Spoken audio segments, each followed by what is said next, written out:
Bueno, buenas tardes. Ahora sí podemos dar por iniciado. Ya ni presentar a Pedro Miguel, todos lo conocen, editorialista de La Jornada, encargado de toda la cuestión que tiene que ver con Wikileaks. Él ha ido a Cuba y a diferentes lugares para estar haciendo esos, digamos que esos conferencias al mismo tiempo con diferentes actores. Fue a ver a Julian Assange. Entonces tiene una experiencia tremenda en todo esto de la investigación y el análisis político, y pues más que nada rápidamente que empiece de una vez su conferencia. Le damos la bienvenida.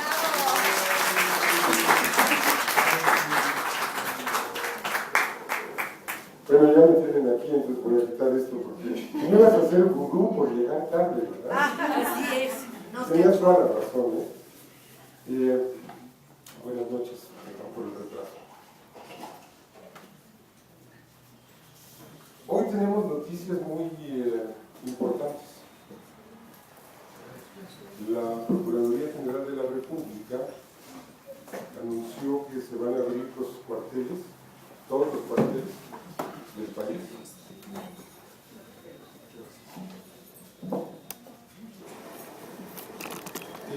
Al escrutinio de los padres de familia, de los padres de los muchachos de Ayotzinapa.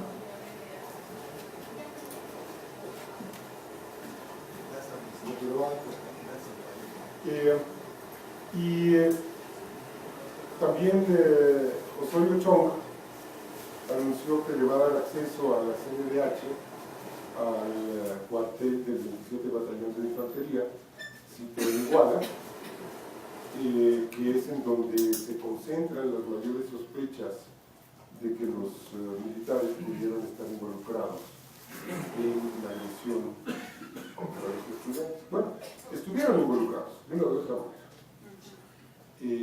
No sabemos precisamente cómo, pero sabemos, tenemos datos fuertes de que estuvieron al tanto la noche del 26 de septiembre de los movimientos de los muchachos, ellos al igual que la Policía Federal, desde que estos chavos salieron de Ayotzinapa.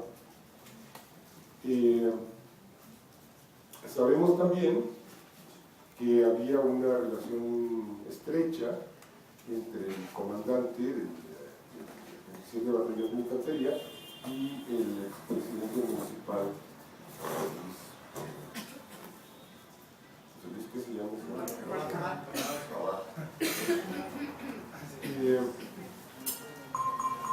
Se ha detectado una amenaza. Órale. No me puede ir como está viendo. No hice nada, Y además viene de España porque te dijo, se ha detectado una amenaza. Es que son bien ¿No? especiales. A ver si está Rajoy en la línea. Qué descaro de tipejo, ¿no? ¿Cómo se va a presentar a un encuentro a favor de la libertad de expresión? Mariano Rajoy, el presidente del gobierno español. Vamos a hablar de eso en un momento porque creo que viene mucho al caso. Viene mucho al caso porque esta movida, este gesto, esta acción de hoy del gobierno, pues yo creo que nadie dudaría en decir que es una muy buena acción si hubiese sido adoptada el 27 o el 28 de septiembre del año pasado. Evidentemente era necesario esclarecer, transparentar, dar acceso, despejar todas las sospechas que pudiese haber de complicidades y, en su caso, sancionar esas complicidades, ¿no? El problema aquí es que el régimen, desde el 27 de septiembre, en vez de despejar las sospechas, se ha dedicado a incrementarlas. Y estamos en una circunstancia de tal deterioro de la credibilidad que si un procurador descarta en automático a una instancia o a un actor, como lo hizo Murillo Karam con las Fuerzas Armadas, cuando le dicen, oiga, ¿ya investigaron a las Fuerzas Armadas? Y él dice, por supuesto que no, Sería absurdo que las investigáramos, eso dijo, literal. Bueno, lo único que consigue es fortalecer las sospechas sobre ese personaje, sobre esa institución, sobre ese actor, porque todo el mundo dice, nos están encubriendo. Si no los investigas porque algo tuvieron que ver, ¿no? Luego tenemos el dato tremendo de que el gobierno federal se niega a investigar durante los primeros 10 días. Se niega en redondo y dicen, no es mi asunto. La versión peñista del ¿y yo por qué? De Vicente Fox. Peña dice, es un asunto local de Guerrero. El gobernador, entonces, Camila Rivera, lo resuelve. ¿No? Y dice, bueno, lo que está por él es la institucionalidad guerrerense, ¿no? Pobre angelito, si hubiese sabido, ¿no? Luego, surgen toda una serie de datos que hablan de que el gobierno federal tenía conocimiento de quién es José Luis Abarca, que el gobierno federal tenía conocimiento por vía de la Secretaría de Gobernación, por vía de la Procuraduría General de la República y seguramente por vía del CISEN, de que este individuo era un criminal, que estaba señalado de varios homicidios de opositores, gente de su mismo partido, pero opositores a su tendencia, que es la de los chuchos, la de la izquierda. Y no hicieron nada. Desde ese momento, las instancias del gobierno federal quedaban un poco habilitadas moralmente para investigar. En la primera semana de octubre, a más tardar, el año pasado, un gobierno democrático, transparente, con apego a la legalidad y con un mínimo sentido del Estado de Derecho, habría tenido primero que lanzar líneas de investigación sobre todos los posibles actores involucrados. Segundo, destituir al secretario de Gobernación y al Procurador General de la República, que habían estado al tanto de quién era José Luis Abarca y no hicieron nada, no movieron un dedo. Y tercero, apersonarse en el lugar de los hechos, expresar una mínima consternación, pues eran 43 muchachos más otros 3 muertos, en total 49 víctimas de un atropello impresentable, intolerable, cometido según la versión oficial por una policía municipal que forma parte del Estado, les guste o no. Es decir, la base fundamental de las instituciones estatales es el municipio, es uno de los 3 niveles de gobierno, que además tenía un convenio de mando conjunto con la Policía Estatal de Guerrero. Y se tendría que haber exigido en el Congreso de la Unión, en el Senado, la inmediata desaparición de poderes en Guerrero, porque era evidente que esos poderes, por acción o por omisión, estaban embarradísimos. Eso habría sido una lógica institucional correcta. Sin embargo, entre Peña y los chuchos se dedicaron a proteger a Ángel Aguirre Rivera durante 3 semanas. Peña se dedicó a decir que no era asunto suyo. Osorio Chong y Murillo Karam siguieron tan campantes en sus puestos y después Murillo Karam fue el encargado de investigar. ¿Cómo va a tener credibilidad ese sujeto en investigar si desde más de un año antes él sabía quién era el presidente municipal de Iguala? Y les decía, viene mucho al caso el atentado brutal. No tengo palabras contra ese atentado. Les digo aquí entre nos que personalmente me golpeó mucho. Me golpeó mucho porque yo soy colaborador del Chamuco, que es una revista de sátira política. Los moneros son mis hermanos, desde siempre, desde hace muchas décadas. Somos compañeros de trabajo, compañeros de ideas, compañeros de luchas, compañeros de carcajadas, etc. Y el exterminio de una redacción casi completa por un par de idiotas intoxicados con su propia estupidez me dejó muy afectado, muy consternado. Creo en el humor como un instrumento de transformación del mundo, un instrumento indispensable. Creo que la libertad de expresión requiere un ejercicio de criterio de cada individuo que la ejerce. Y cada quien tiene su criterio y creo que hay que respetarlo. Es decir, si ellos creían en la blasfemia,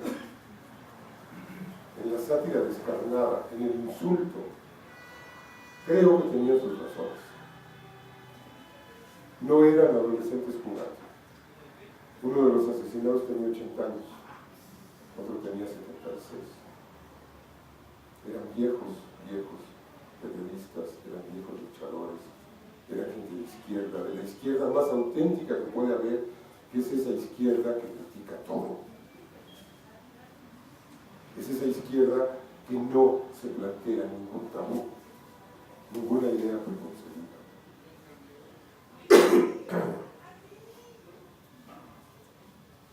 En cuanto ocurre el atentado, hubo muchas voces que dijeron, pues es que se lo buscaron, pues ¿para qué caricaturizan a Mahoma enseñando las nalgas? ¿No? Pues, si ya saben cómo son los fundamentalistas islámicos, ¿para qué hacen eso? No. No hay una libertad de expresión que pase por la preocupación por no molestar a nadie. Eso no es libertad de expresión, esas son buenas maneras, son cosas distintas. La libertad de expresión implica que en algún momento se va a molestar a alguien. Y creo que ellos recurrían a la blasfemia, a la irreverencia tan sangrienta que tenían, que no era solo contra los islámicos, esto es un mito inventado en las redes sociales en esta semana. Era una irreverencia general, es decir, eran capaces de poner a Jesucristo con pañales cagados, claro, en la cruz. Eran capaces de poner rabinos con ametralladoras brincando sobre cadáveres de niños. Es decir, ellos eran antirreligiosos. Y para que exista libertad religiosa tiene que existir libertad antirreligiosa también. Para que exista la libertad de creencia tiene que existir la libertad de no creer en nada y de burlarse de todo. ¿Cómo se ejerce eso? Pues con criterio. Evidentemente en México, yo creo que en el Chamuco nadie se plantearía esa línea de acción, ni ninguna otra publicación, porque no estamos en esa lucha. Esa lucha la ganaron a nuestro favor en el siglo antepasado los liberales. ¿Ya? No tenemos curas mandándonos a la hoguera, ni emitiendo sentencias de muerte en contra nuestra. Ganamos la guerra. Por más que los panuchos de los 12 años de gobierno hayan intentado revertir la historia, por supuesto que no lo consiguieron. Vivimos en un país oficialmente laico y en una ciudad en la que es legal el matrimonio entre personas del mismo sexo y el aborto está despenalizado. Hemos ganado esa guerra en muchas batallas. Juárez y sus liberales dieron las primeras y las hemos continuado y somos herederos de esa tradición libertaria, liberal, anticlerical, que no anticatólica, porque son cosas distintas, laica, y hemos ido avanzando. En Francia la situación es otra. En Francia la situación es la de una sociedad laica, la cuna del Estado laico, ahora amenazada,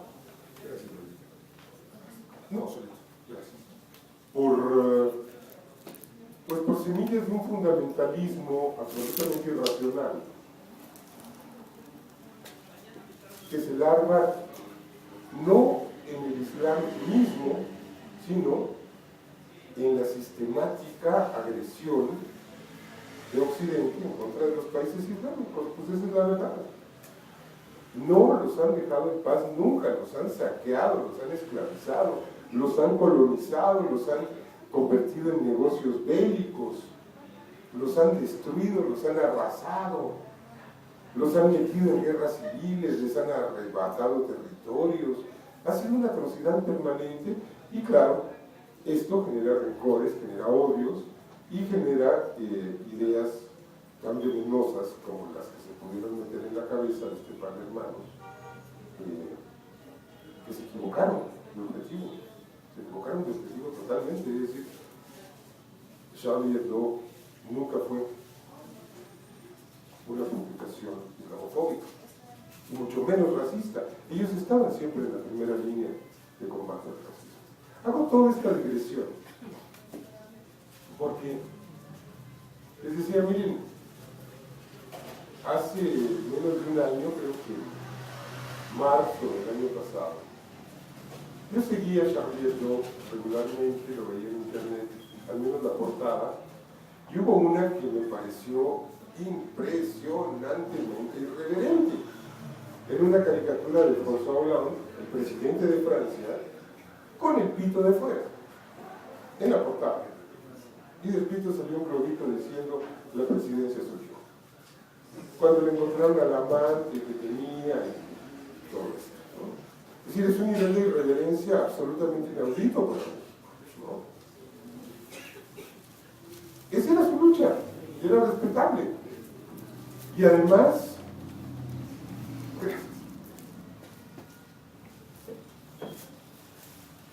Charles, el director, era muy amigo del presidente Hollande. Se llevaban de piquete de ombligo, eran muy cuates, se tenían afecto. Y cada quien entendía su papel y su posición, y el presidente decía, bueno, yo estoy aquí también para que me peguen, estoy aquí también para aguantar vara. Y Charles, a pesar de que Hollande era su amigo, entendía que su papel era criticar al poder, estuviese quien estuviese en él. Me acuerdo que reproduje esa portada y dije, para que vean los lanzados que pueden ser los números franceses, ¿no? Bueno, ese François Hollande era sistemáticamente ridiculizado en las páginas de Charlie Hebdo, porque les estoy contando una, pero eran miles. Ese hombre, a los 10 minutos del atentado, se estaba comunicando con el sobreviviente que encontró por teléfono, diciéndole, voy para allá. Y en media hora estaba en el sitio. Y a la hora había expresado toda su solidaridad y todo su apoyo para los familiares de él. Eso es un presidente de la República, nos guste o no, François Hollande. ¿Esto qué es conservador? No, es socialista. Aunque su política económica es absolutamente neoliberal, yo soy muy crítico de él. Creo que es muy criticable. Pero es un presidente de la República, eso le toca a un presidente. ¿Saben ustedes cuánto se tardó Peña Nieto en dar el pésame a los familiares de los chicos de Ayotzinapa? 20 días. 20 días. Y pasó 10 días sin hablar del tema. Y hasta la fecha no ha puesto las patas en Ayotzinapa. Eso no es un presidente de la República.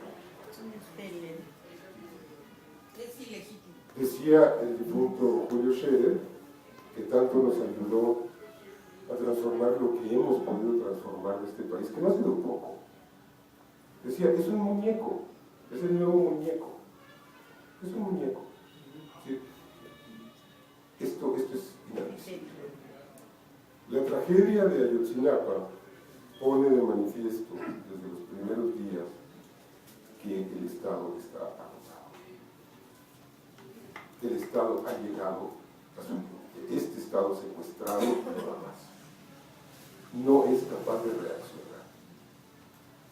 Durante 3 meses, el poder público se la pasa formulando estupidez tras estupidez tras estupidez.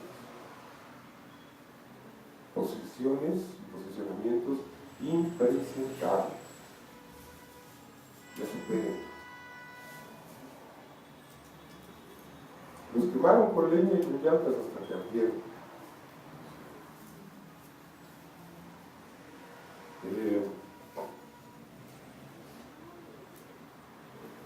Es asunto local de Guerrero. Todos somos Ayotzinapa, terminó diciendo Peña Nieto. Sí, Mario, pero eso lo dices en el momento, no un mes y medio después, porque se le ocurrió a un asesor tuyo. Oye, y si dices todos somos Ayotzinapa, ya con eso se aliviana todo.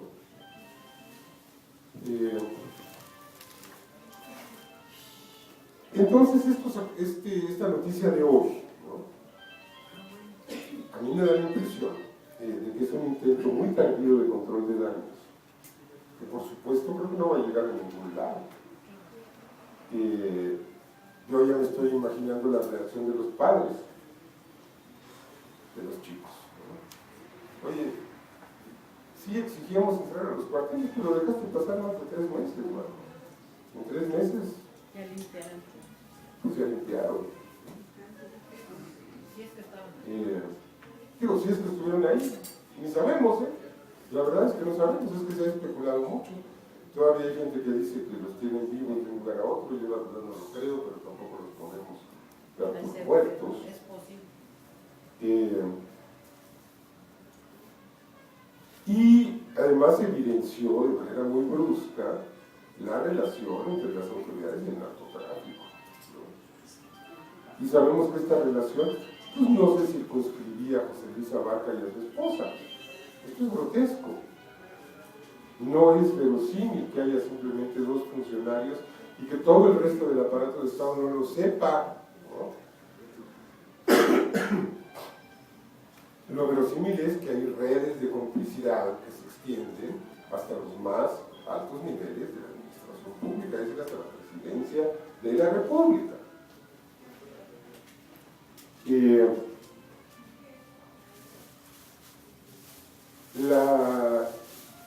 La torpeza y la imbecilidad exhibidas por el poder en todos estos meses, en estas semanas tan amargas, creo que han alimentado en buena medida la cólera social.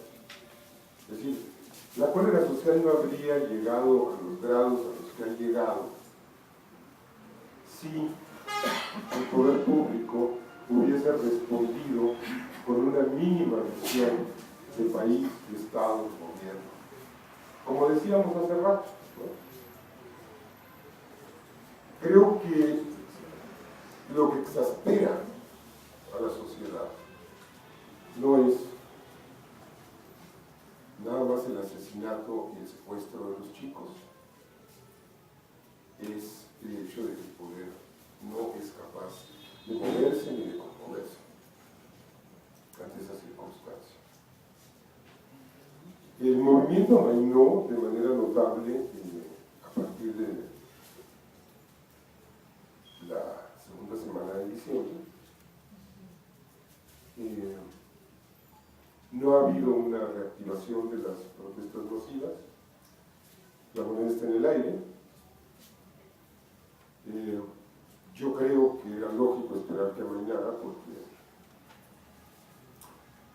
porque se atraviesan las fiestas navideñas y además no vivimos en Mongolia, vivimos en México, y en México hay tradiciones y hay calendarios, somos un país eminentemente calendárico, aquí se esculpe el calendario azteca,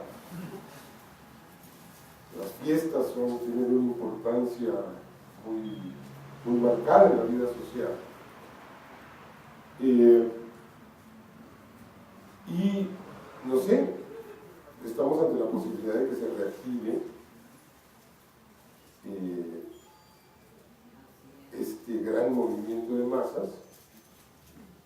Yo lo deseo, creo que se va a reactivar, creo que las medidas anunciadas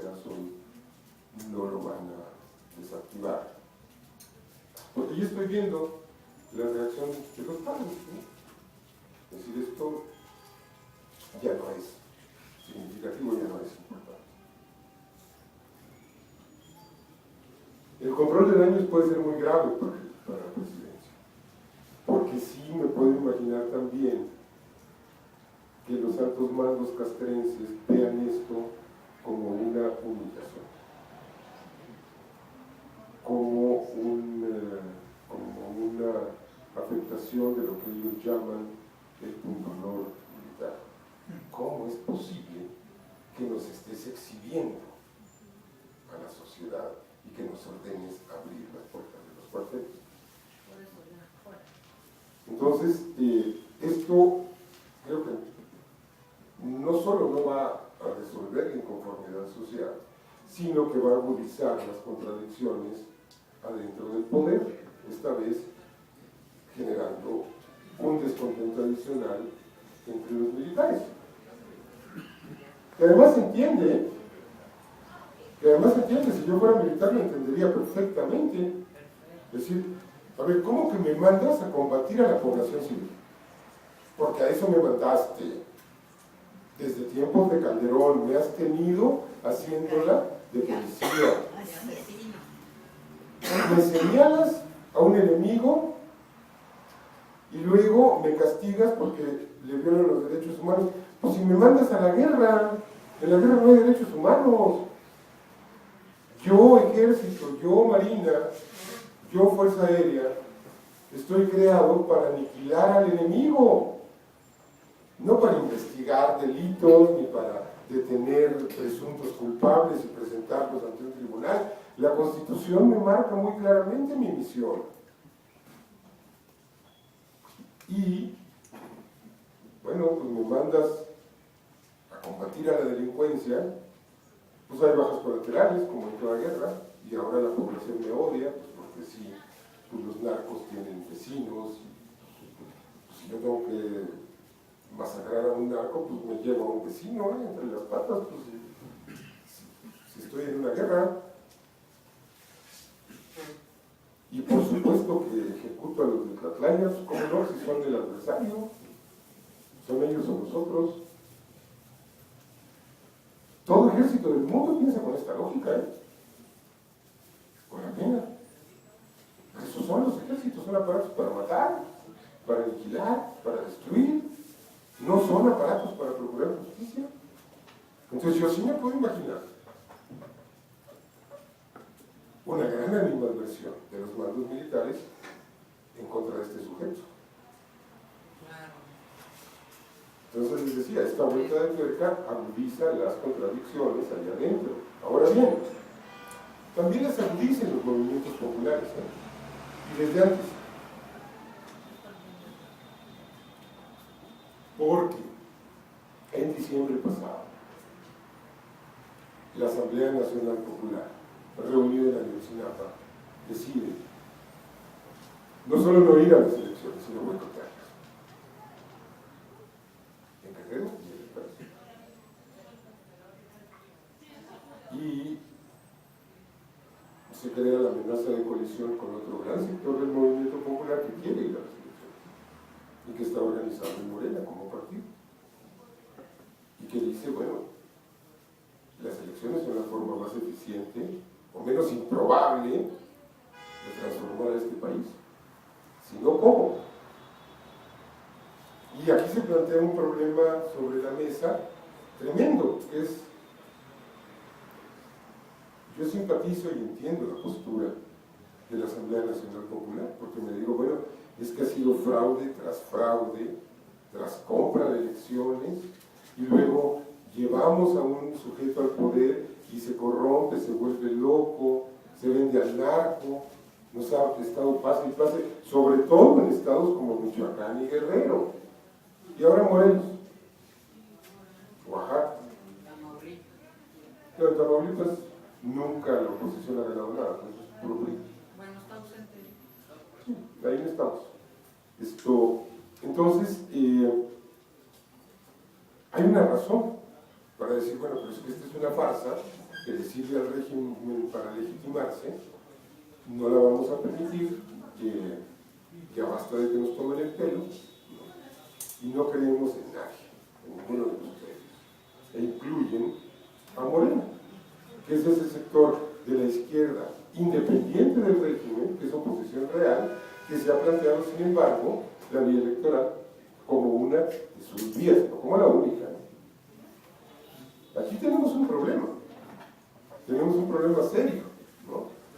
Porque conforme se acercan los comicios, se corre el riesgo de llegar a una coalición entre fuerzas que tendrían que ser aliadas, de fuerzas que deberían marchar juntas y que de hecho han marchado juntas en todos estos meses, que de hecho han estado haciéndose presentes en la calle en estos meses y en estos años, porque ahora que lo pienso, la banda de Morena se solidarizó de manera muy clara, muy enérgica y muy efectiva con el movimiento del ESME el año pasado, por ejemplo, ¿no? Y antepasado. Ahí estaban los compas de Morena apoyando. Y recuerdo que en uno de los mítines, en una de las asambleas informativas, López Obrador invitó a uno de los dirigentes de la CENTE a que tomara la palabra, a que lo precediera incluso del micrófono. Lo recuerdo perfecto, en la Avenida Juárez. Y la CENTE creo que está predominantemente con la Asamblea Nacional Popular de Ayotzinapa y la Asamblea de Guerrero, etc., ¿no? Bueno.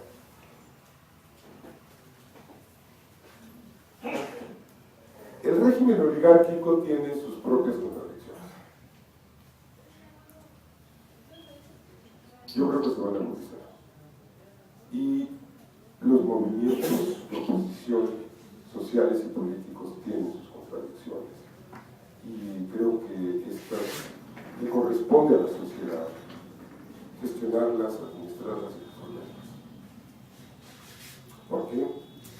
De otra manera vamos a tener una división terrible, perniciosa, gravísima, y por consiguiente la perpetuación del régimen, aún en medio de esta crisis que parece terminar, aún cuando el régimen tiene cero credibilidad, cero prestigio, cero autoridad moral. Si los movimientos sociales y populares no actúan unidos, va a ser un desastre. Va a ser un desastre como lo fue, por ejemplo, 2006, cuando por un lado estaba la campaña de López Obrador y por otro el movimiento insurreccional más fuerte que ha tenido el país desde tiempos de lanzamiento zapatista, que fue el de la APO en Oaxaca.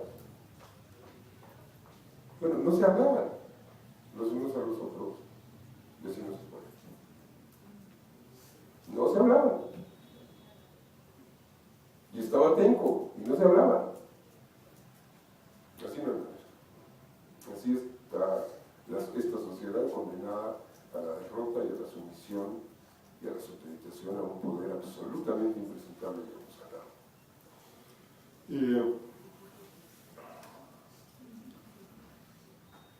¿Qué hacer en estas circunstancias? ¿Cómo conciliar algo que parece irreconciliable, ¿no? Yo creo que hay que debatir, extremando el respeto.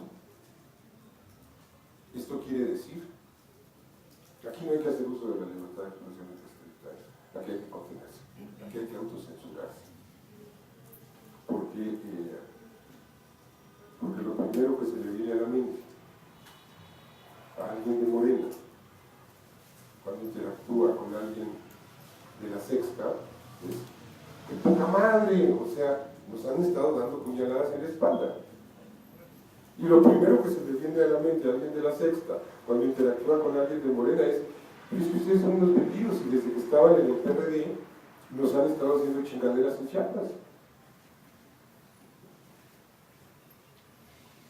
Y cada quien tiene su parte de razón, posiblemente.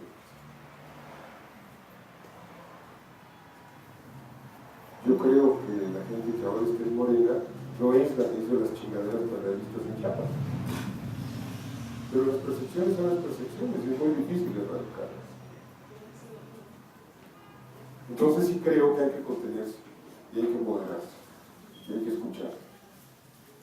Tenemos que escucharnos todos. Los sindicatos, los movimientos agrarios, los partidos, el PT, Morena, Movimiento Ciudadano, las organizaciones populares. Miren, el martes de la semana pasada fui al centro a almorzar, aprovechando que todavía estaba muy muerto después de la vacación, y de pronto, parado en, creo que en Donceles, veo entrar una marcha de pueblos campesinos enorme, enorme, enorme. Organizaciones de todo tipo, organizaciones incluso oficialistas, una muy abundante que formalmente está afiliada a la izquierda del PRD, muchas otras independientes,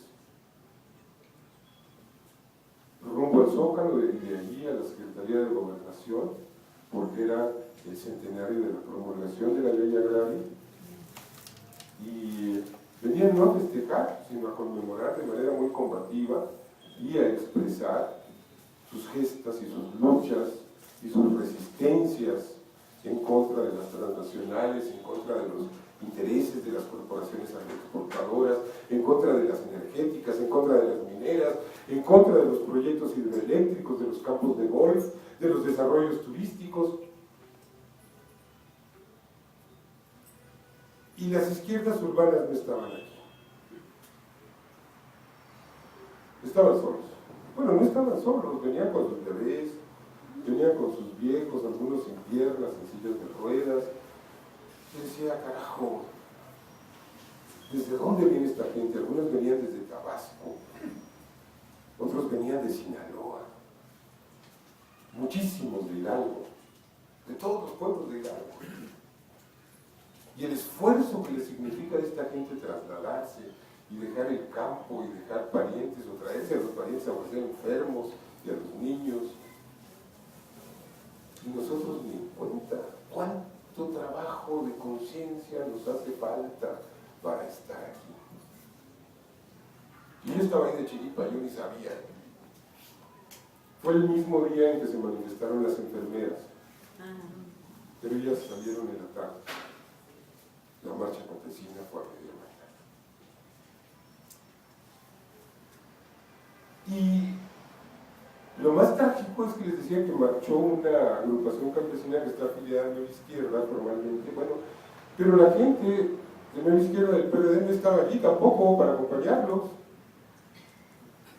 Y entonces yo dije, me vale madre que estén afiliados a Nueva Izquierda, esta gente merece todo el apoyo del mundo porque está donde tiene que estar, que es en la movilización, en la resistencia y en la calle.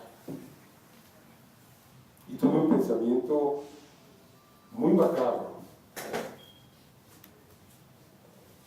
al verlos marchar, porque me dije, si no nos apuramos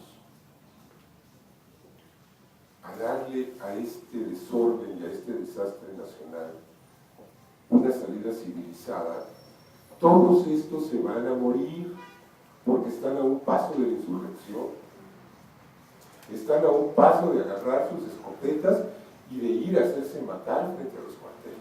Ya lo vimos en Oaxaca. La gente está desesperada. La pregunta que hacía Pigmelio Ibarra en Twitter era terrible. Era, señor, señora, si uno de sus hijos, si usted sospecha que uno de sus hijos puede estar allá adentro, pues ¿qué haría?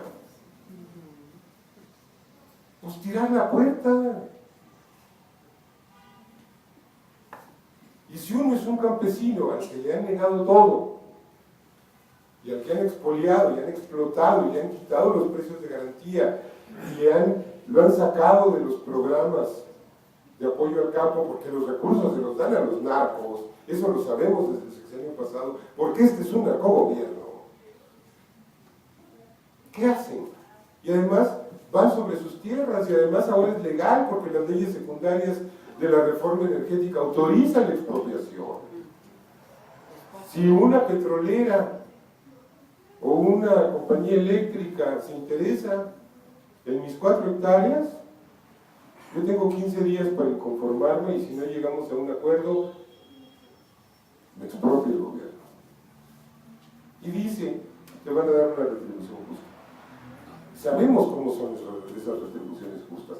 ¿Cuánto pensaban pagarle el metro cuadrado a los campesinos de Atenco en tiempos de Fox? ¿Y por qué se levantaron?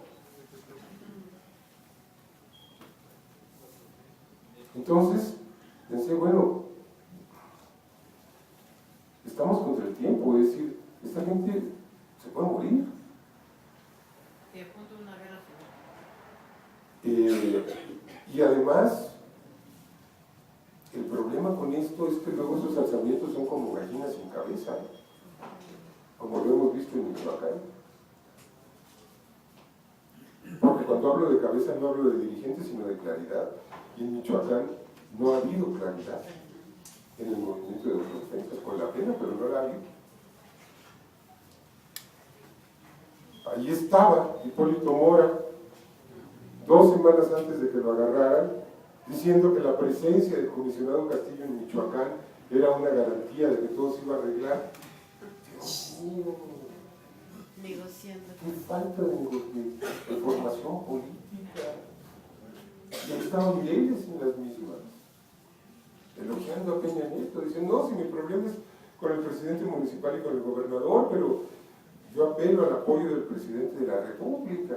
Pues ¿cómo te va a apoyar el presidente de la República si es socio y cómplice del gobernador y del presidente municipal y del narco? No ha habido claridad. Y el problema con esos alzamientos a lo loco no es solo que ocurran por una correlación de fuerzas absolutamente desfavorable para los sectores populares.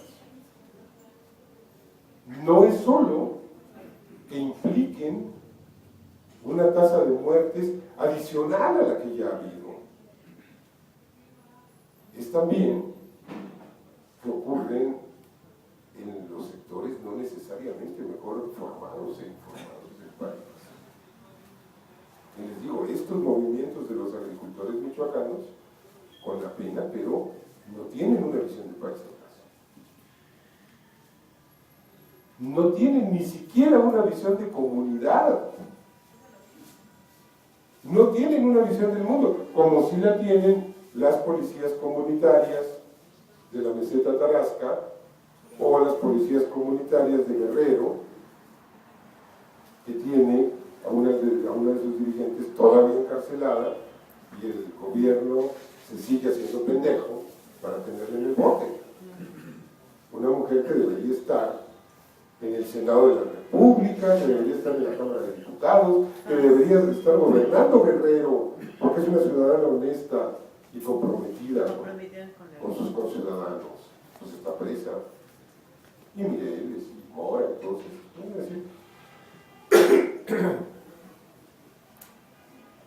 entonces, me digo, bueno, ¿a dónde va el boicot de las elecciones? La verdad es que yo no le veo ningún destino. Y no se lo veo por una razón muy simple. Porque no me imagino cómo se puede ejercer el poder popular 100% al margen de las instituciones, de los reglamentos y de las leyes electorales, y sin una organización nacional capaz de confrontar al Estado en el terreno del poder popular, es decir, en el terreno de lo fáctico. Y el terreno de lo fáctico es ir y tomar una caseta. Sí, eso se ha logrado, pero el país tiene muchas casetas y tiene mucha policía y tiene mucho ejército. Y ocurre que esa organización no está, no existe. No hay nada. La historia es muy graciosa porque la historia la vemos transcurrir en un ritmo muy lento, exasperantemente lento, Y a veces se acelera y en semanas pasan cosas que no pasaron en décadas. Y creo que algo de eso hemos visto en esta presente coyuntura en México. Por ejemplo, vimos a un secretario de Gobernación que tuvo que salir a atender a los estudiantes del Politécnico Nacional, cuando ellos, pues sí, pues tenían que hacerlo porque la circunstancia era sumamente explosiva y sabían que no podían hacerle frente a tantos campos a la vez.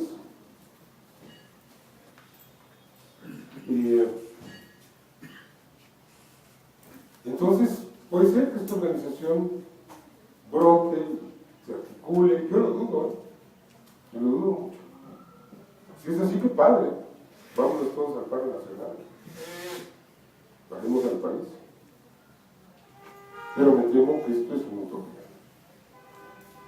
Me temo que no se va a poder en este momento para el país.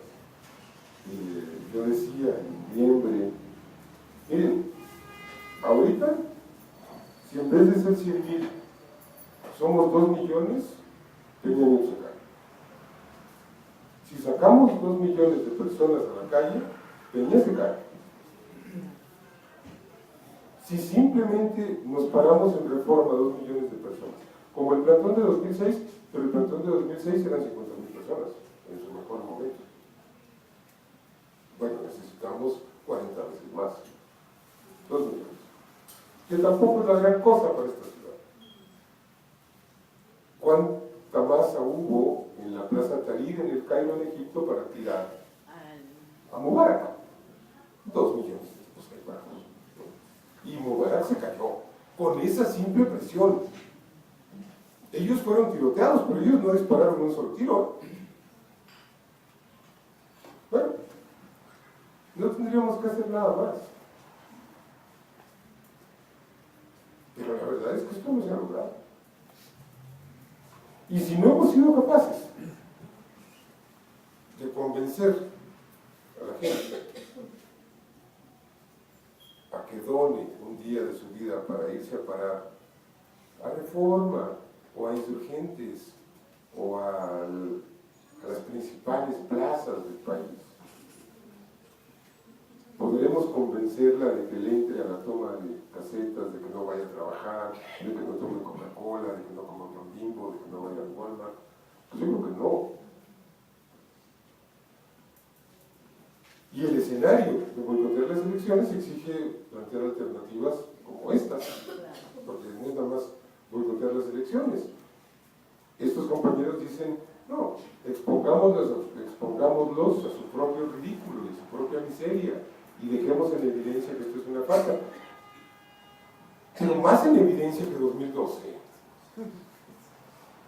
¿Cuántas toneladas de pruebas de fraude hubo reunidas en el Zócalo y transportadas en tráileres al Tribunal Electoral del Poder Judicial? ¿Qué más evidencia que las decenas de miles de tarjetas Monex? Es decir, este régimen perdió la cara, o sea, es así, o sea, le importa un comino que se le exhiba. Tan le importa un comino que tuvieron la cara dura de aprobar el concurso del tren rápido México-Querétaro con un concursante, que todos los socios mexicanos eran benefactores de Peña Nieto, parientes de Salinas, o sea, la mafia. Y de pronto se dieron cuenta de lo que habían hecho, y yo me imagino que ya se las olían de que Carmen Aristegui tenía la información de la Casa Blanca y entonces lo echaron para atrás. Pero tuvieron la cara dura, de veras, de aprobar eso, ¿no? Entonces, yo digo, bueno, una imposición electoral más, pues por supuesto que se la ponen, y además la ley está de su lado. Si vota el 5% del padrón, yo creo que no. Yo estoy del lado de esta propuesta que consiste en acompañar el proceso electoral con una formación de poder popular, o mejor dicho, acompañar la formación de poder popular con participación electoral. ¿Qué quiere decir esto? Quiere decir, bueno, peleemos por nuestro nivel más inmediato de poder institucional, sin irnos con la finta de que con eso ya ganamos, porque no es cierto. Porque ni siquiera ganando la presidencia de la República ganamos si no tenemos abajo una organización social capaz de respaldar, de acompañar y de criticar y fiscalizar a esa presidencia de la República. Le digo entonces, yo creo que hay que organizar a la sociedad al margen de las instituciones, pero también en las instituciones. Es aburrido, es desesperante, es tedioso. Los comités distritales son una cosa muy de hueva, por la simple y sencilla razón de que son instancias que no existen en la vida social, como si existe el barrio, como si existe la escuela, como si existe la fábrica, como si existe la delegación, la vecindad, la pandilla, la cofradía, el sindicato, la cooperativa. No, el distrito electoral existe cada 3 años, existe y se disuelve, existe y se disuelve, existe y se disuelve. Y actuar allí parece muy cuesta arriba, y luego además es claro que no hay instituciones impolutas, ¿no? No hay organización humana en la que no haya corruptos, arribistas, traidores, oportunistas, logreros. Y la organización, esta política electoral independiente Morena, no es la excepción. Y eso implica, pues, estar luchando todo el tiempo y estar confrontando elementos infiltrados, elementos que están allí para servirse de la institución en vez de servir a la institución, para usarla como trampolín. Entonces hay que estar denunciando y peleando las posiciones de poder, en fin, ¿no? Es aburrido, es exasperante y además no tiene pues como la adrenalina que puede tener el plantearse vamos a un paro general, ¿no? El problema es que cada vez que se ha planteado un general, y vaya que se han planteado paros generales nacionales del 2012 a la fecha, pues han sido mucho más anticlimáticos que una elección, porque en una elección por lo menos decimos, bueno, tuvimos tantos millones de votos, ganamos estas posiciones, etc. En cambio en el paro nacional, pues, ¿qué porcentaje de la economía paró? El 0.04%. No tenemos ni siquiera el tercio electoral que hemos ido conquistando a lo largo de estas décadas de lucha de 1982, que es el año en el que por primera vez las izquierdas van a elecciones presidenciales, a las elecciones de 2012, digamos 30 años, un crecimiento bruto de la votación de 1000%, 1200%, etc. Y un crecimiento en porcentaje enorme porque las izquierdas pasan del 6% de todo el espectro electoral al 30 y tantos. Bueno, yo me digo, ok, yo le creo a esta vida. Le creo a esta vida y tengo que darle mi explicación a las compañeras y los compañeros que no creen en mí. Si los convenzo, que bueno, si no los convencí, pues respeto. Yo creo que esto es lo que toca hacer de aquí a julio.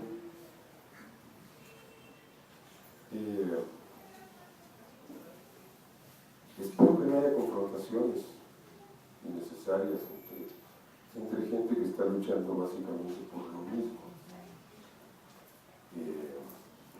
Espero que las acciones de boicot que han emprendido y que seguirán emprendiendo los compañeros no afecten el desenvolvimiento de las campañas de Morena. Ojalá. El desenvolvimiento de las campañas de Morena, ¿no? Ojalá haya una prudencia análoga en los dos lados como para retirarse, ¿no? Y ceder. Porque una cosa es ceder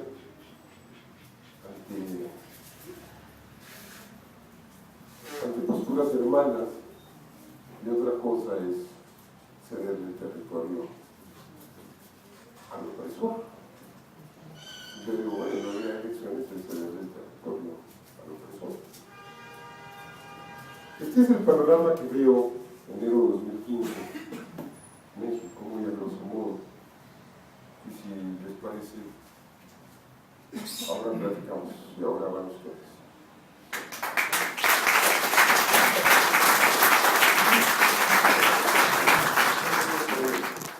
Bueno, sí, yo creo que el poder, incluso en sus momentos más extremos de descomposición, pues juega a dividir, a intrigar, a sembrar conflictos entre sus opositores reales, ¿no?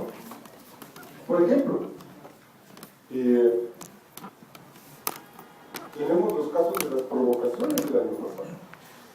Es clarísimo que hubo unos cuantos chavos que honestamente participaron, yo digo honestamente porque creyeron o creen en eso, en acciones violentas, pero pues ahí había policías, ¿no? Por ejemplo, se me ocurre como muy probable un escenario en el que el gobierno haga fraude no a favor del PRI, porque tiene su voto duro corporativo y está repartiendo millones de televisores ahora, ¿no? De pantallas, esas son las tarjetas Monex de 2015, ¿no? Las pantallas. Sino a favor del PRD, para evitarle derrotas catastróficas. Me lo puedo imaginar perfectamente manipulando la voluntad ciudadana para beneficiar al PRD y perjudicar a Morena. Hacerle el fraude a otro, ¿no? Sin ninguna bronca. Ellos siempre van a intentar eso y además ellos tienen de su lado la inercia. El poder de ellos es la inercia. El poder de la transformación social es otro. Es justamente lo contrario, es la irrupción. Es un poder coyuntural. El poder de ellos es un poder permanente. A menos que vayamos construyendo, que lo hemos hecho, que lo seguimos haciendo, una alternativa organizada, permanente, o varias, capaz de confrontar al poder público en el terreno electoral y en el ejercicio mismo del poder básico ciudadano, en la cuadra, en el barrio, ¿no? Es decir, creo que también tenemos que crear mucha autonomía social y creo que tenemos que entender que esta autonomía social se gesta en los movimientos de resistencia al proyecto neoliberal, que tienen expresiones muy concretas. Hay barrios de la Ciudad de México enteros que están resistiendo parquímetros, vías rápidas, expropiaciones, etcétera, que, bueno, pues todo esto forma parte del programa de gobierno en curso, ¿no? Una modernización perfectamente neoliberal. No, imperfectamente neoliberal, porque con todo y todo se ha conservado los programas sociales establecidos en tiempos de López Obrador, y no se ha traicionado esa parte, pero se ha traicionado mucha otra parte. Tampoco también se ha preservado las conquistas de derechos y libertades individuales, que son muy importantes.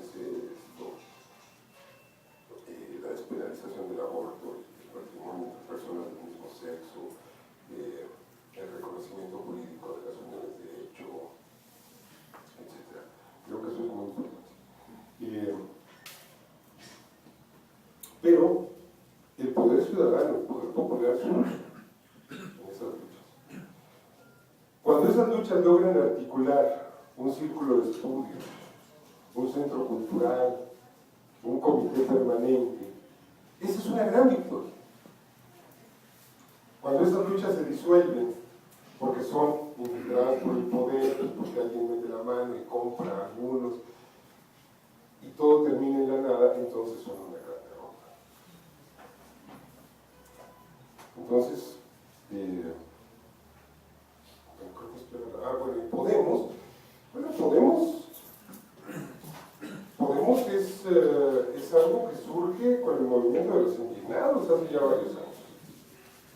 Es expresión, consecuencia y resultado de ese movimiento, es decir, los indignados no se quedaron nada más en tomar la Puerta del Sol por unas semanas y ya, dijeron ya nos vamos, pero nos vamos a organizar, y han cumplido con su palabra, han organizado. Y yo creo que cuando se terminó el plantón de 2006 y se dijo, bueno, vámonos de aquí, vámonos a organizar, se ha cumplido. Ha tardado mucho más tiempo, porque este es un país mucho más vasto, con muchos más contrastes, etc. Pero se ha creado una organización que con todas sus imperfecciones tiene algo que no tiene ninguna otra, hasta donde yo sé, sin afán de minimizar a nadie, ni en los movimientos independientes, oposición verdadera, ni en el ámbito de los partidos con registro, que es una propuesta de país global y diferente, alternativa a este, que no es un proyecto de país, sino un modelo de negocios que nos han impuesto, que se llama Nuevo Proyecto de Nación. ¿Algo del compañero?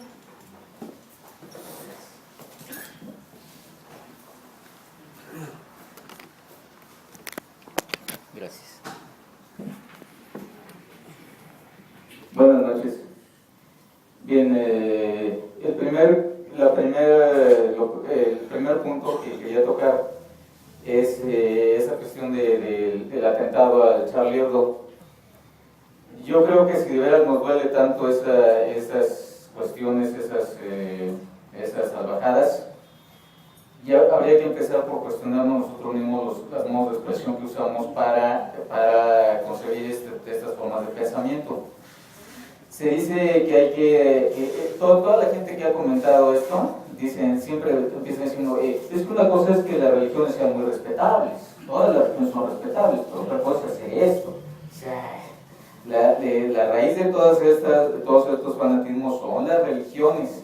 Cada vez que se hace alguna atrocidad, como no sé, los sacerdotes pederastas de los católicos o cualquier cosa, siempre sale, y se cuestiona al Vaticano, por ejemplo, siempre sale alguien que diga, no, es que el Vaticano es así si tú quieres, todo el sistema es así, pero Dios es otra cosa, la religión es otra cosa. Y yo siempre les digo, no es cierto, la raíz de todo esto, de todo el fanatismo y de toda la corrupción está precisamente en las palabras del Señor Cristo, del Señor Mahoma y de los rabinos, que son las tres religiones monoteístas, y está comprobado que han sido escritores como Carlo Cocho le han comprobado que son fundamentalmente origen de fanatismo y que han sido, por lo tanto, han hecho mucho más mal que bien históricamente. Entonces, yo creo que hay que eso de tener respeto por ellos, pues más bien es tolerancia en un Estado laico. Y si queremos avanzar más para erradicar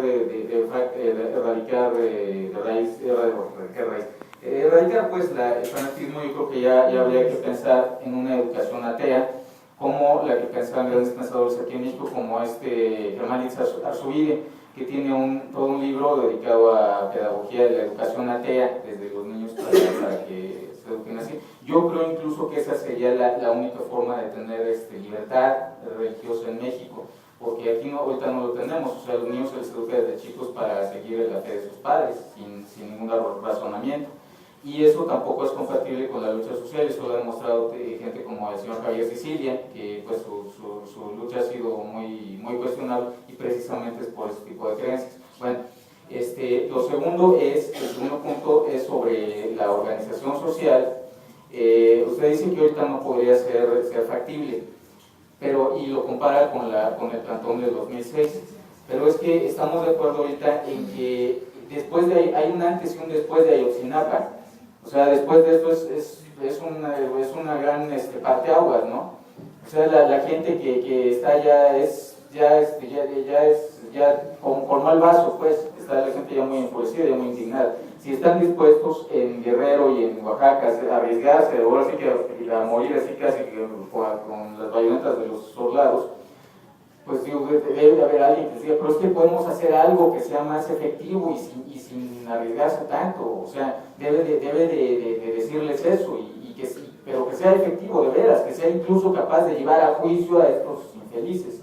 Porque si van haciendo más una matanza, pues ¿quién entonces? Ahí sí entonces, ¿quién va a pedir justicia entonces?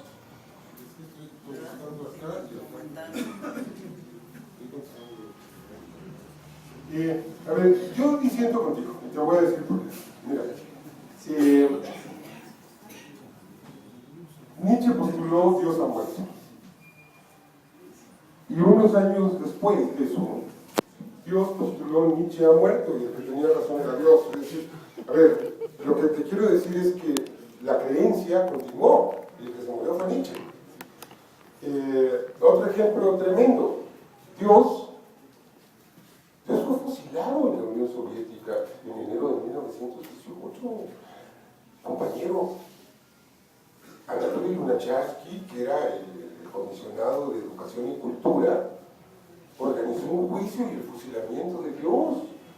Y un día sacaron a la Plaza Roja una silla con una Biblia y un pelotón de fusilamiento y declararon que Dios tenía que morir y lo mataron. Y no se murió, ya están otra vez, ¿no? Las masas de ortodoxos. Esto no se puede hacer por decreto.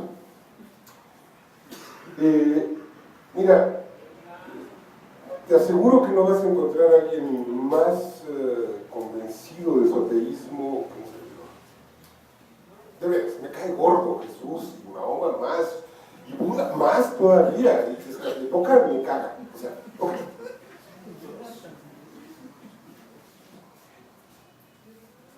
Pero creo que hay que reconocer que las religiones han desempeñado un papel civilizatorio fundamental, es decir, como impulsoras de organización social, de cultura, de arte, de legislación, de derechos. ¿Quién inventa el derecho al asilo? La Iglesia Católica en España. Ya me lo enseñé. El derecho al asilo lo inventan los curas en los templos para los perseguidos. A los españoles ya se les olvidó, pero nosotros seguimos manteniendo vigente en América Latina el derecho de asilo. Por ejemplo, y tampoco comulgo ni simpatizo, bueno, ya el verbo comulgar es excesivo para mí, porque yo estoy proponiendo que para que las iglesias no se queden sin feligreses, den hamburguesas en lugar de hostias, y no me ha apelado el cura de mi parroquia. Pero tampoco simpatizo con la teología de la liberación. Eso de presentar a Jesús como el Che Guevara, los dos me caen gordos. O sea, me parece que eran un par de niños bien portados, insoportables. Que además eran unos fanáticos de la muerte, tan fanáticos que hasta decidieron morirse ellos. No me gusta eso. Ni la teología de la liberación ni otras cosas, pero tampoco puedo dejar de reconocer que la Iglesia Católica es una fuente de legalidad. ¿Quién obliga al rey de España a legislar por los indios? No lo hace un conquistador, lo hace Bartolomé de las Casas. Y también promulgó amolar a los negros. No es cierto, eso es un gran mito. ¿No? Eso no es cierto. No, hay que revisar la historia. Bartolomé de las Casas todavía en Dominicana, eso lo dice todavía en Dominicana, referido a los indios dominicanos, dice, a ver, los negros, racista era el compañero Bartolomé de las Casas, por ejemplo, juzgado con ojos del siglo XXI, pues no se salva a nadie, ¿no? Pero dice, bueno, es que los negros tienen para los colonizadores un valor económico que le niegan a los naturales. Entonces traigamos negros porque por lo menos a esos no los matan, y a estos sí los están matando. Es decir, no es propiamente que dijera echen a los esclavos, ¿no? Es decir, no es propiamente que fuera un defensor. Actuaba en una circunstancia, etcétera, pero bueno, pero el hecho es que fue el motor principal de la promulgación de leyes de Indias que fueron benéficas para los indígenas. Y ahí tenemos una larguísima tradición que incluye, desde luego a Servando Teresa de Mier, desde luego a Hidalgo, desde luego a Morelos, desde luego a Sergio Méndez Arcelo, a Samuel Ruiz, a Raúl Vera, a Solgalín, a Miguel Concha, en fin. Yo no creo que debamos impulsar una educación atea porque pues es tan absolutista como impulsar una educación religiosa. Es decir, sí, Garrido Carnaval también andaba en ese patín, ¿no? Los lápices que se distribuían en las escuelas decían Dios no existe. Los lápices y los cuadernos. El problema con Dios es que es un tipo muy repelente a los decretos, ¿eh? O sea, no le gusta obedecer decretos, entonces es otra cosa que me choca de él, tendría que acatarse a la legalidad, ¿no? Y seguir las leyes. Tengo muchas cosas que reclamarle, pero bueno, así es, ¿no? Y aquí el problema es que, bueno, te digo, la Unión Soviética fue un país tan ateo que fusilaron a Dios. Y chingale, que les vuelve a salir Dios, y ahí están todos otra vez llenando los templos ortodoxos, y ahí están los patriarcas orientales con un poder político desmesurado, y dice uno, ahora sí que Dios mío, ¿no? ¿Qué pasó? Entonces, creo simplemente en una educación laica, en una educación que respete el derecho a creer, tanto como el derecho a no creer, que respete el derecho tanto a venerar como el derecho a lo contrario, que es la irreverencia, lo contrario de la reverencia. Creo en el derecho a la blasfemia, absolutamente. No se debe prohibir ni castigar por ninguna manera que alguien insulte a un Dios, cualquiera que éste sea. ¿Por qué? Por dos razones. La primera es que eso no puede entrar en ninguna forma legal de difamación, porque la difamación aplica a sujetos de derecho. Y sujetos de derecho son las personas físicas, las personas morales, las instituciones. Pero Krishna está cañón verlo como sujeto de derecho, ¿no? No, ese es Kali. No, Kali tiene 6, ¿no? Bueno, es decir, entonces, yo digo, bueno, ¿por qué no puedo yo insultar a Krishna? O a Kali, o a Jehová, o a Jesucristo, o a Santa María, o a Jehová, o a Alá. ¿Cuál es? ¿Qué me pide? ¿Por qué no debo hacerlo? Porque tengo que respetar las creencias de los demás. Entonces tampoco puedo hablar mal del gobierno de Francia, ni de España, porque pues, muchos creen en ese gobierno, ni puedo hablar mal del régimen priista, porque hay quien todavía a estas alturas sostiene que Peña Nieto está gobernando bien y se vaya a sentir ofendido. O de los extraterrestres.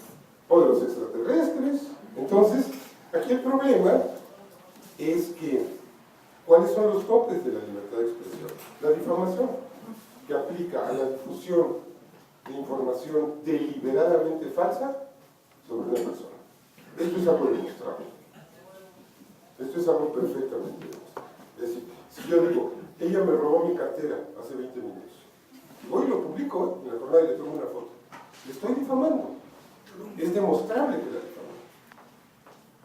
Oye, bien, yo tengo que demostrar que me robó mi cartera. Ahí no hay problema. Pero si yo digo, el arcángel Gabriel me robó mi cartera y se fue al cielo con ella, pues ¿cómo demuestras o cómo votas el argumento? Es decir, eso yo tengo derecho a decir que el arcángel Gabriel es un pinche carterista. ¿Y quién me dice que no? Entonces tenemos, por un lado, el principio de la difamación como contención concreta a la libertad de expresión. Y por otro lado tenemos algo que se llama el derecho animus jocandi, es decir, el ánimo jocoso. Esto es muy importante, porque hace unos años en Estados Unidos Larry Flint, el pornógrafo, libró el bote porque publicó una caricatura espantosa en la que salía, a un juez lo había condenado a algo por cargos de pornografía, entonces él mandó a poner a la mamá del juez sentada en un excusado haciéndose penetrar por un perro. Y al juez no le gustó ese tratamiento informativo de su mamá y lo demandó por difamación y perdió el juicio. Y Larry Flint ganó el juicio porque quedó exhaustivamente demostrado, primero, que Larry Flint no pretendía engañar a la opinión pública difundiendo algo falso sobre la mamá del juez. Era evidente que era una ironía y una sátira. Era evidente que no había allí ningún afán de engañar a nadie, haciéndole pensar que en efecto la mamá del juez, o sea, tenía sexo con perros encima de un inodoro. Era una broma asquerosa, repugnante, de mal gusto, y políticamente incorrecta, indebida, excesiva, lo que ustedes gusten y manden, pero es una broma. Entonces el animus jocandi es una protección para este principio casi absoluto de la libertad de expresión. Y junto con ella, de la mano, va la libertad de creencia. Yo digo, bueno, yo creo que si alguien quiere creer en el gran monstruo de los macarrones, que es un culto que se inventó en la década pasada en internet, pues el principio de todo es un nudo de fideos que surgió en el cosmos, de la nada. Pues creo que ya, no hay problema. ¿Cómo le puedo yo prohibir eso? Es muy complicado. Es tremendamente complicado prohibir eso. Y además creo que sería absolutista y sería tiránico. No creo que lo que corresponde en este punto es relajarnos. No creo que sea el Islam el culpable de la muerte de estos compañeros. Creo que ni el Corán, creo que el responsable es un momento internacional muy complicado en el que Occidente ha alimentado una confrontación cultural y que ha sido respondida de la peor forma por los ulemas fundamentalistas, que ha sido de una forma reactiva, reaccionaria, y en vez de buscar ganar esta confrontación mirando al futuro, han vuelto los ojos al pasado más sectario, más cavernario y oscurantista. Y no son todo el Islam, son una ínfima y pequeña minoría. Sería tan grotesco culpar al Islam de estos crímenes como sería decir que la culpable de Ayotzinapa es la Iglesia Católica o el cristianismo. Pues no. Pero eso lo cometieron católicos. Pues sí, pero no todos los católicos son asesinos, estudiantes. Y les recuerdo que al igual que así como lo perpetrado en Ayotzinapa fue perpetrado por mexicanos, los dos asesinos de la masacre de Charlie Hebdo eran franceses, musulmanes pero franceses, ciudadanos franceses. Entonces, no, yo mira lo que me haces hacer de salir en defensa de la religión. Bueno, yo para nada voy a meterme en ese tema. Yo creo que tendríamos que tener todo un debate y es perder el tiempo, honestamente. Nosotros tenemos en México problemas muy graves como para salirnos por la tangente. Bueno, yo pienso que cualquier problema, hablando de problemas, tiene solución.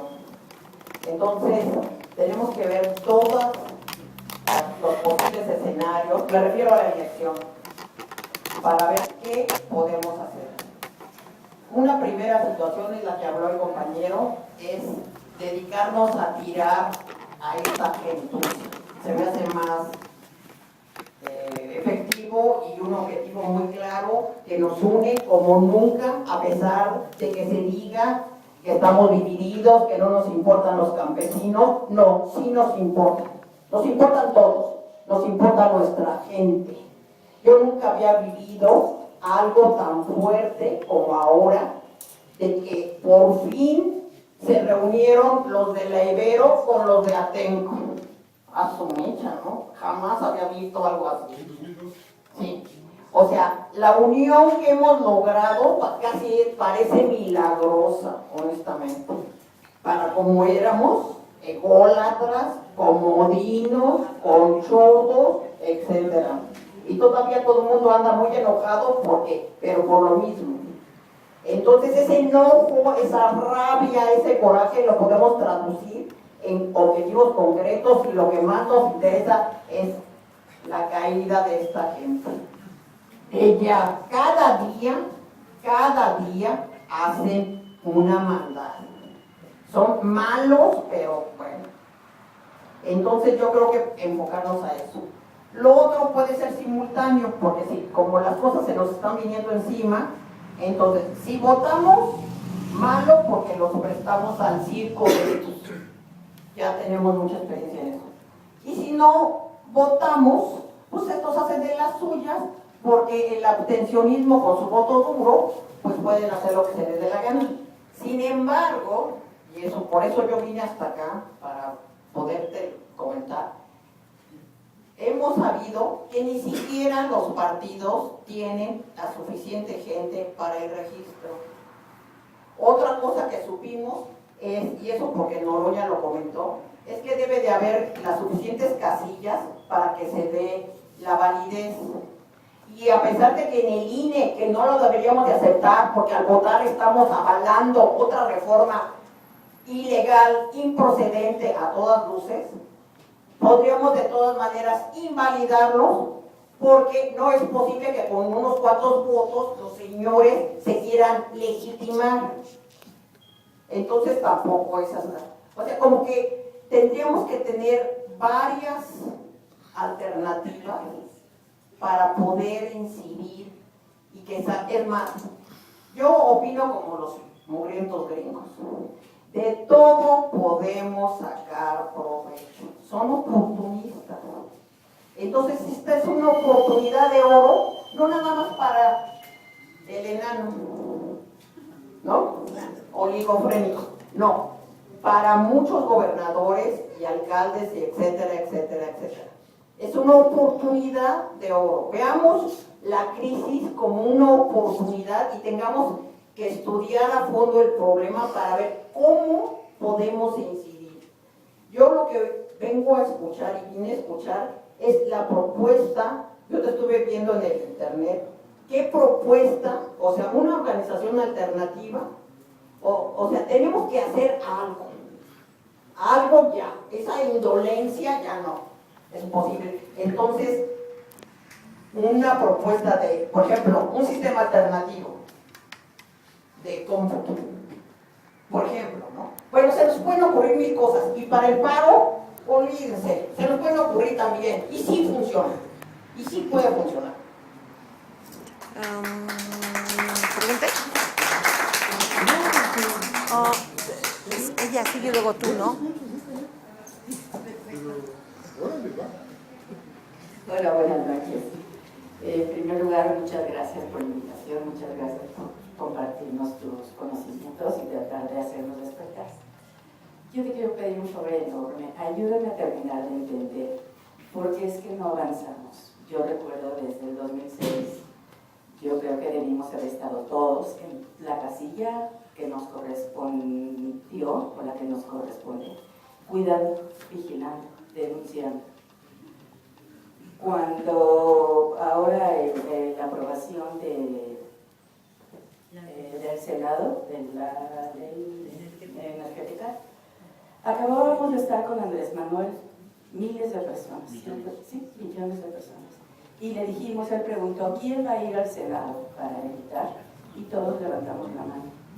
Le da el infarto Y yo me pregunto, ¿en dónde estuvieron en el Senado todas las personas que estuvimos en el Zócalo? No llegaron al Senado. Es algo que no logro entender. Nos ha dicho hasta el cansancio Andrés Manuel, un pueblo organizado, ¿no? ¿Cómo es? Que la solución de un pueblo... Solo el pueblo Solo el pueblo puede salvar al pueblo, solo el pueblo organizado puede salvar a la nación. Nos lo dice y nos lo repite. ¿No escuchamos o qué pasa? ¿No? En 2006, ahorita estamos cuestionándonos si voy a votar o no voy a votar. ¿Lo iría a tachar o no lo iría a tachar?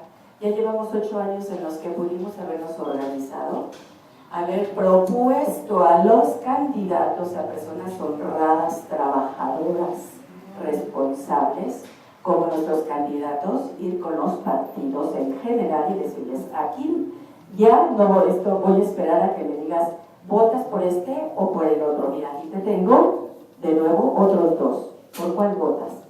Seguimos esperando que nos digan por cuál votar, en lugar de mucho antes de ahorita haber dicho, momento, ni se empiecen a repartir el dinero, ni se empiecen a organizar. Aquí están nuestros candidatos o nada, esta vez sí, nada. Fui a ver la película La dictadura perfecta y de verdad no todo el público se ríe, pero se ríen y yo me estoy viendo ahí reflejada. Toda la trama de la película me refleja la realidad de mi país. Yo no entiendo cómo la gente se muere de risa. Si yo estoy viendo que me están jodiendo, yo estoy cierta de todo lo que aparece ahí, me lo están haciendo. ¿Cómo puedo ir a reír? O sea, ¿cómo me puedo reír de eso? Es algo que la verdad no me cae. Okay, gracias.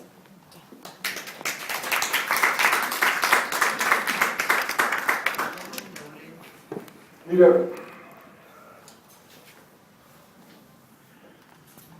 para entender esto, me tengo que ir, o más bien me tengo que pedir ahora que me prestes tu computadora 5 minutos que tengo que checar algo de la chamba que ya no puedo entregar. Y les doy una disculpa por llegar tarde y por desafanarme temprano, pero algo cargadísimo. Miren, a ver, voy a hacer un recordatorio. ¿Qué pasó en la Ciudad de México entre 1910 y 1917, que es el periodo más caliente de la Revolución Mexicana, su momento armado, su fase armada? Bueno, ¿cómo vivieron los habitantes de la Ciudad de México estos 7 años? Pues lo vivieron siguiendo con su vida cotidiana de siempre y absolutamente ajenos a lo que estaba pasando. Salvo en 3 circunstancias. Con la entrada de Madero a la Ciudad de México en 1911, fue un día en que se interrumpió la cotidianidad urbana y la gente salió a ver a Madero, no se disparó un solo tiro. Después en la escena trágica, como su nombre lo indica, fueron 10 días en los que sí hubo muchos tiros disparados y hubo muchos muertos y asesinan a Madero y a Pino Suárez y se bombardearon del Palacio Nacional a la Ciudadela y destruyeron el reloj chino e hicieron un tiradero en el centro histórico. Fueron 10 días con la vida cotidiana interrumpida. Y al año siguiente, el 6 de diciembre de 1914, entran las tropas de Villa y de Zapata a la Ciudad de México, también sin disparar un tiro. Se van a desayunar al Sanborns, de ahí se van al Palacio Nacional, se sientan en la silla presidencial, se toman la foto para el recuerdo, y a los 2 días la vida había recuperado su normalidad. La gente, ¿qué desea desesperadamente? ¿Comer? No. ¿Libertad? No. ¿Derecho a voto? No. La gente desea tranquilidad y paz. Esa es una condición humana, ni modo. Nosotros, los rusos, los mongoles, los gringos, los argentinos, los paraguayos y los nigerianos somos seres conformistas. Lo que deseamos por encima de todo es la certidumbre, la tranquilidad y que no haya pedo. Y con eso tenemos que contar para hacer las transformaciones sociales. La Revolución Mexicana, 1 millón de muertos. La Ciudad de México no se enteró que estaba viviendo la Revolución Mexicana. Nunca. Bueno, en 15 días de 7 años. Eso así es. Eso así es. Yo les decía hace rato, contáramos 1 millón, 2 millones de personas. ¿Cuánto es eso del total de la población urbana? Pues 10%, 5%. Uy, si movilizamos al 5% de la población de la Ciudad de México, ya lo hicimos. 5% de la población de la Ciudad de México, 0.5% de la población total del país, con eso la armamos. Pero es que no hemos logrado ni siquiera eso, pero hemos logrado mucho. Hemos logrado mucho porque, sí, en 2006, Calderón se robó la elección. En 2012, Fox compró Peña compró la presidencia. Ya en 88 se le había robado Salinas. Sí, esto es cierto. Pero ocurre que en este periodo hemos avanzado en organización y los procesos no se dan aislados. Yo te diría que sin el trabajo realizado desde instancias ahora tan execrables como el PRD a partir de 1989, no habríamos armado la campaña triunfante que armamos en 2006, ni habríamos podido hacer la proeza ciudadana que hicimos en el 97 de tomar la Ciudad de México por la vía electoral y transformarla. Y te diría, si mucho me apuras, que sin la gesta que arranca en 2005 con el desafuero de López Obrador, no habríamos podido impulsar formación política como la que sustentó a Yo Soy 132. Y sin Yo Soy 132 no habríamos visto el movimiento del Poli, ni habríamos visto a los chavos en las calles, en la Sexta y en Morena. No estarían. Seguiría siendo el club de Toby de Rucos, que fuimos durante casi todo el Calderón. Sí, claro que hemos avanzado. Yo te diría, ¿qué explica que Sicilia, que mencionaba el compañero, se haya quedado sin gente de la defensa?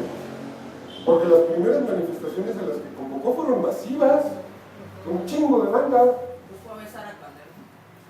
Primero fue a besar a Calderón y segundo dijo que López Obrador era un criminal igual que Felipe Calderón y Peña Nieto. ¿Y sabes qué?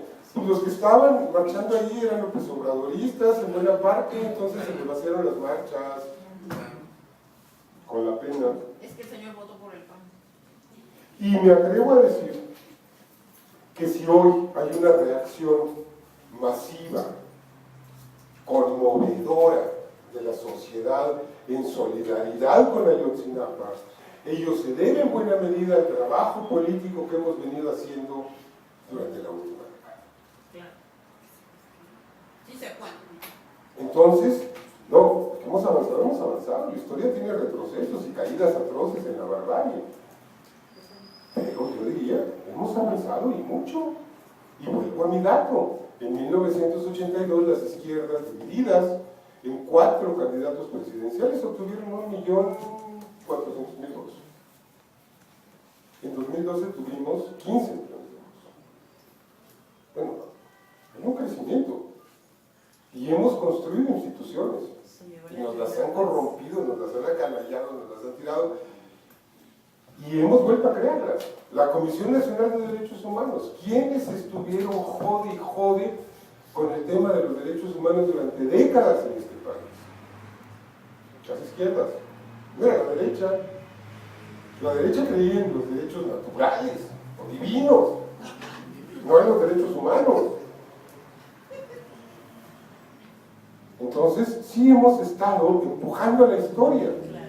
Y la historia, en muchos ámbitos, se ha dejado empujar. Entonces, sigamos empujándola. ¿Cuándo?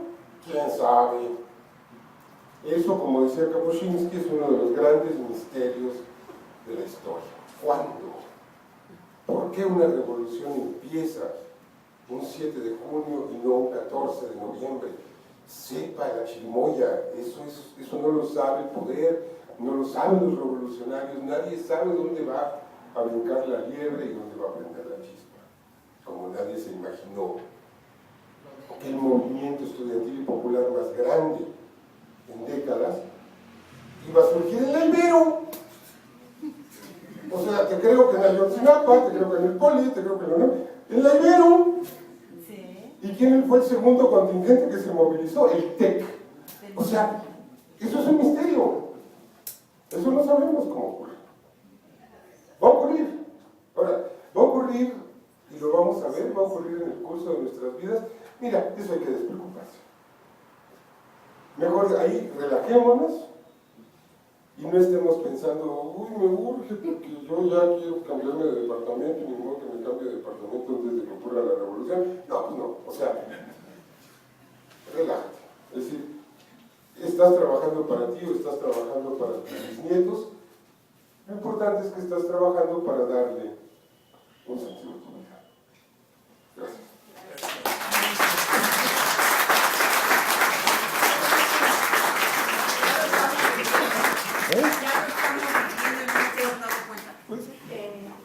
Pedro Miguel, muchas gracias porque me encanta leer navegaciones y sus artículos maravillosos.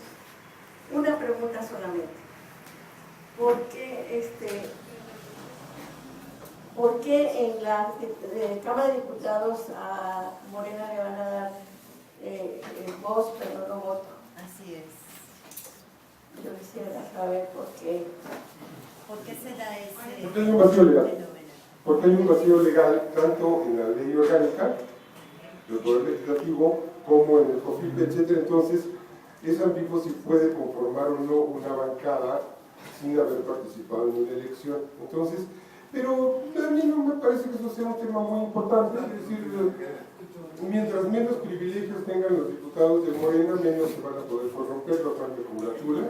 Es decir, porque luego tener una bancada se limita a que tienen vales y transporte y gasolina. Ojalá que no tengan bancada nunca, ni aunque sea la mayoría absoluta del Congreso, lo deseo de todo corazón.